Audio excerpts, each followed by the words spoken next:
The Galactic Council Chamber was a masterpiece of engineering, a vast, circular construct where representatives from dozens of species convened. Suspended above a starlit abyss, it radiated authority, its walls humming with the quiet energy of 1,000 deliberations. Tonight, the discussion centered on a singular topic: humanity. At the heart of the council sat Chancellor Orvash, a towering figure of the Vishari, his translucent skin shifting in color with his mood. His voice carried the weight of centuries as he addressed the assembled delegates. The human colonies are under siege by the Krovar raiders. Our intelligence suggests they are vastly outmatched. We must decide if intervention is necessary. A ripple of murmurs spread through the chamber. The Krovar were a brutal, warlike species, their empire expanding through conquest. The humans, in contrast, were relatively new to the galactic stage, diplomatic, industrious, but, in the Council's estimation, unsuited for war.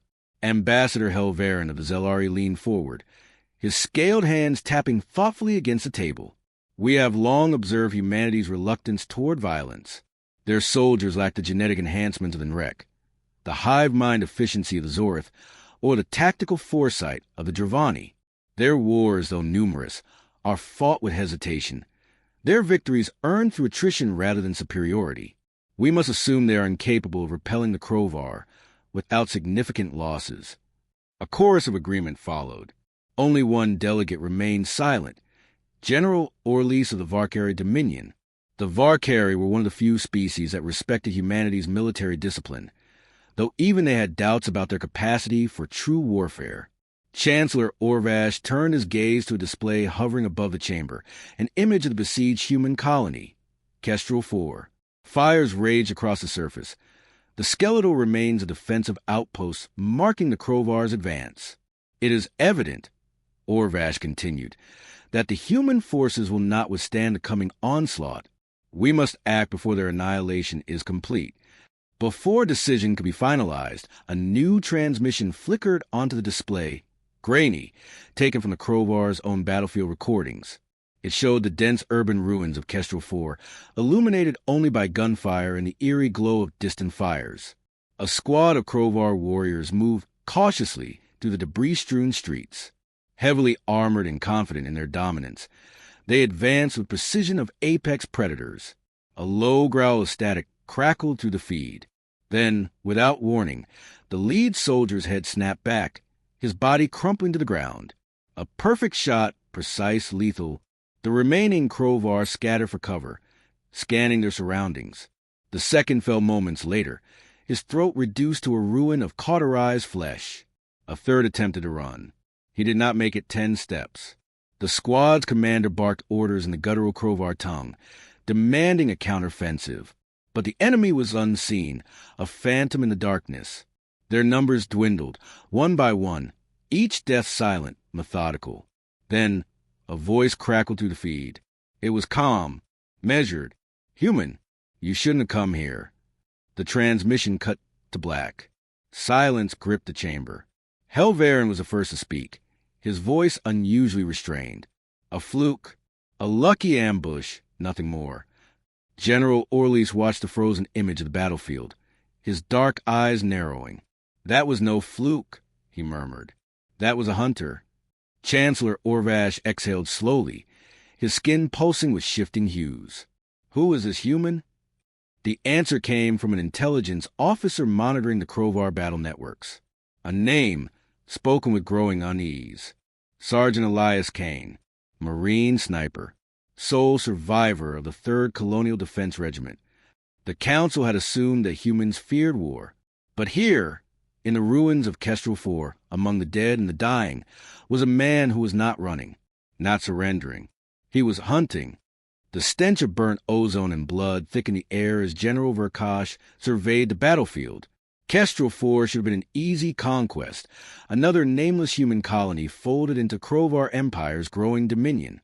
Instead, his forces were bleeding.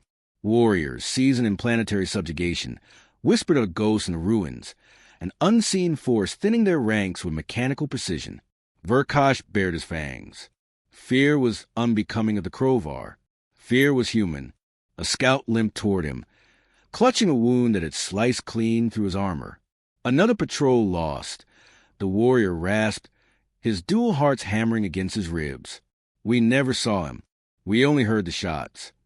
Verkash's mandibles clicked in irritation. This was unacceptable. A single human should not disrupt an entire campaign. He turned to his second-in-command, Commander Ruddick, a towering brute with a scarred exoskeleton. Where is this sniper hiding? Ruddick hesitated. Everywhere and nowhere. He moves like a shadow. Our trackers lose his trail. Our drones get shot down before they can mark his position. His massive hands curled into fists. We have underestimated this species. Verkash growled, slamming a clawed hand against the scout's chest, sending him sprawling. Enough of this cowardice. Humans are prey. Their bodies are fragile, their minds weak. This one is no different. The words felt hollow, even to himself. A sharp crack split the air. A sentry crumpled mid-step. A neat hole burned through his skull. The camp erupted into chaos. Warriors scrambled for cover, weapons raised, scanning the rooftops and the shattered buildings. Another shot. Another body fell.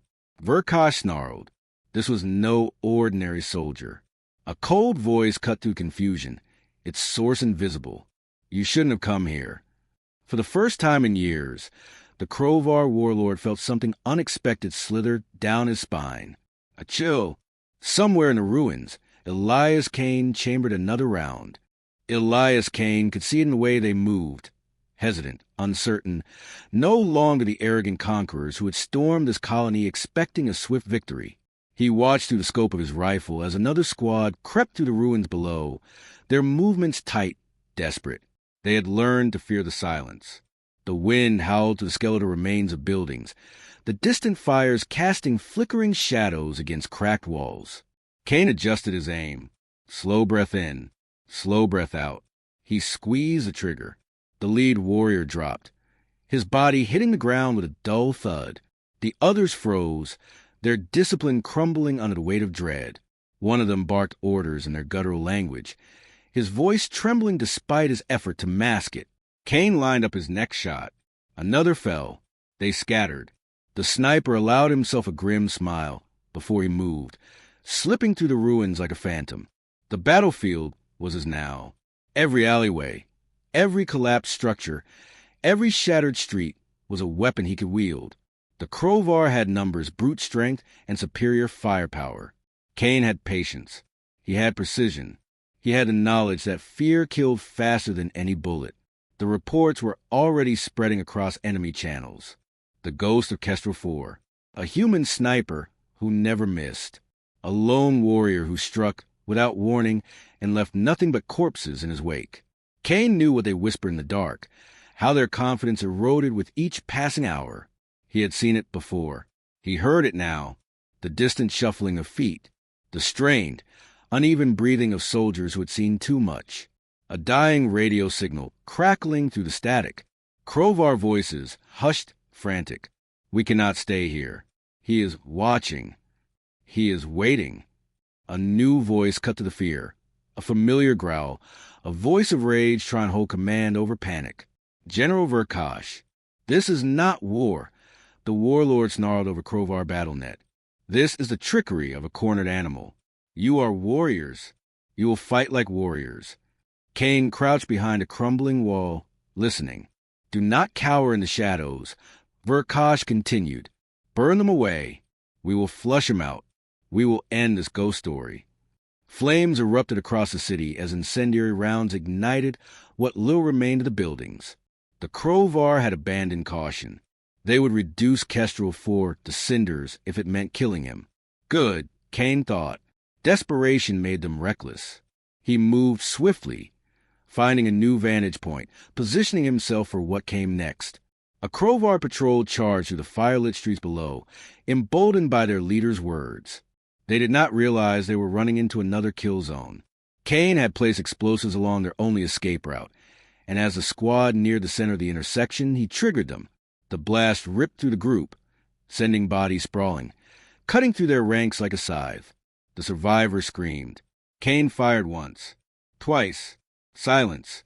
Verkash watched from a distance, his fury barely contained. The human was dismantling his forces, not with superior weapons or overwhelming numbers, but with the cold, methodical precision of a predator. This was no ordinary soldier. This was something else, something worse. The Crovar had come to conquer. They had come expecting submission, expecting another weak species to break beneath their strength. Instead, they had found a nightmare they did not know how to fight. The Galactic Council was watching. Their assumptions about humanity had shattered like glass. And Cain was not finished. The night burned. Fire licked at the skeletal remains of Kestrel 4, turning steel and stone into molten ruin. Smoke thickened the air, choking the sky, but Elias Cain barely noticed. He was down to his last magazine, his sidearm holstered, his combat knife strapped to his chest. The Crovar were making their final push. Through the scope of his rifle, he watched them gather, dozens of them, their armor scorched, their bodies scarred from a battle that had lasted longer than they ever anticipated. This was no longer a campaign of conquest. It was something primal now. A hunt. At their center stood General Verkosh, his massive frame casting long shadows in the firelight. His crimson eyes scanned the ruins, his mandibles twitching in frustration. He had thrown everything at Cain, squads, drones, firebombs, and still the human lived. Cain flexed his fingers, steadying his breath. He had bled for every inch of this colony. His ribs ached where shrapnel had found him earlier. His left leg burned from a near miss. He could feel the exhaustion creeping in, but he pushed it aside. One last stand. That was all he needed. Verkosh raised a massive claw and pointed toward the ruins. "End this," he commanded, his voice carrying over the crackling flames. The Crovar warriors surged forward, weapons raised, moving with the brutal efficiency of a species born for war. Cain exhaled and fired. The first Crovar collapsed mid-stride, his skull reduced to pulp. The second fell an instant later, his chest torn open by the sheer force of the shot. The others hesitated, their charge faltering, but Verkosh bellowed in rage, pushing them forward. Cain abandoned his position, slipping to the debris, his movements swift and precise. He had mapped these streets in blood, knew every collapsed wall, every half-standing structure. He weaved through the wreckage, using the chaos to his advantage. He fired twice more, dropping another pair of warriors, before his rifle clicked empty. No more bullets. The Crovar were closing in now, emboldened by the silence of his weapon. Cain didn't hesitate. He drew his sidearm and kept moving, each shot finding its mark. A warrior lunged in from the side, a serrated blade gleaming in the firelight. Cain ducked, twisted, and drove his own knife upward, feeling the resistance of muscle and bone before the body went limp. Then came the impact. A Crovar brute slammed into him from behind, sending him crashing into the rubble. His vision blurred, his gun skittered out of reach. He rolled just as another blade struck where his head had been. He lashed out, his knife carving a path across his attacker's throat. The alien gurgled and collapsed. He had no time to recover. A shadow loomed over him. Verkosh, the warlord, moved with terrifying speed, closing the distance before Cain could react. A massive hand wrapped around his throat, lifting him from the ground with effortless strength. Cain struggled, his fingers clawing at the iron grip. Verkosh bared his fangs. "You have taken much from me, human, my warriors, my pride." His grip tightened, crushing, "but you will take nothing more." Cain's vision darkened at the edges, his lungs burning. His hand fumbled at his chest, fingers closing around the handle of his last weapon. With the last of his strength, he drove the blade upward, burying it deep beneath Verkosh's jaw. The warlord's eyes widened. His grip faltered. Blood, thick and dark, spilled down his armor as he staggered back. Cain collapsed to his knees, gasping for air, watching as the mighty general of the Crovar Empire crumpled to the ground, lifeless. The remaining warriors hesitated. Then, one by one, they backed away. Without their leader, without the unshakable will that had driven them forward, they saw what they had refused to believe. The human had won. The retreat came swiftly. What remained of the Crovar forces fled into the night, leaving the ruined colony behind. The battle was over. Kane sat amidst the wreckage, his breath ragged, his body broken but alive. Above him, the stars burned cold and distant, indifferent to the carnage below. The Galactic Council had watched. They had seen everything. They had believed humans feared war. They were wrong.